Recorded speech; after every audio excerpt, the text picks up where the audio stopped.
ছেলে মেয়ের জন্য হয়তো বাবা মা একটুখানি করে, যখনই তাদের ঘরে কিছু ভালো মন্দ রান্না হয়, নাতনি ছেলে মেয়ে যেই ভালোবাসুক না কেন তারা চেষ্টা করে দেওয়ার। আর কাছে থাকলে তো এটা বেশি করে হয়। তেমনই আমার বাবা মাও না আমাদের জন্য রান্না করে পাঠিয়ে দেয়। আর সত্যি বলতে, ওরা পাঠিয়ে দেয় বলে এমন না যে আমি পাঠাই না, আমিও যতটা পারি রান্না বান্না করলে পাঠিয়ে দিই। যেহেতু আমি আর আমার মেয়ে ননভেজটা বেশি ভালোবাসি খেতে, তো করা হয় যখন, আমি তো গিয়ে দিয়ে আসতে পারি না, দাদাকে বলি তুই একটু এসে নিয়ে যা না। আর জানো তো, আজকে না বাবা দাদা একটু ঘুরতে গেছে, তো ওই কারণে মা যেহেতু যায়নি, আমি মাকে না আগের দিন রাতেই বলেছিলাম, মা তুমি আমার বাড়িতে আসবে, আমাদের বাড়িতেই খাওয়া দাওয়া করবে। আর একটু ইচ্ছা ছিল মাংস রান্না করবো।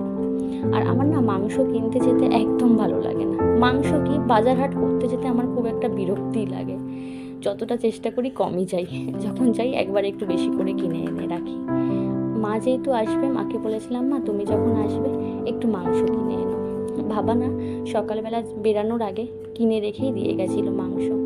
আর জানো তো, মাকে বলেছিলাম মা তুমি আসলে না মাংস আর পোলাও রান্না করবো। মা বললো ঠিক আছে।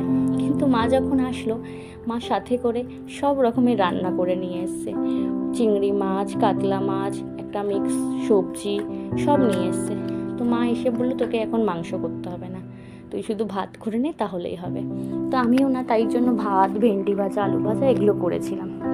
দুপুরে তো আমাদের এগুলো দিয়ে হয়েই গেছিলো, তাই ভাবলাম রাতে না এই আইটেমগুলো করি, মা রয়েছে আর যখন আমি বলেইছি। আর জানো তো, মাংসটা না আগে থেকে ধুয়ে না নুন আর তেল দিয়ে মিক্স করে রেখেছিলাম।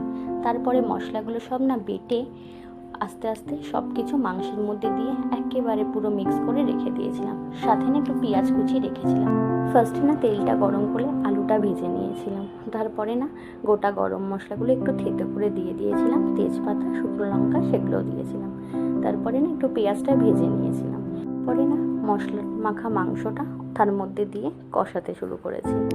আর না যখন মাংস থেকে জল ছেড়ে যায় আমার একদম ভালো লাগে না, যতক্ষণ না সেই জলটা শুকাচ্ছে।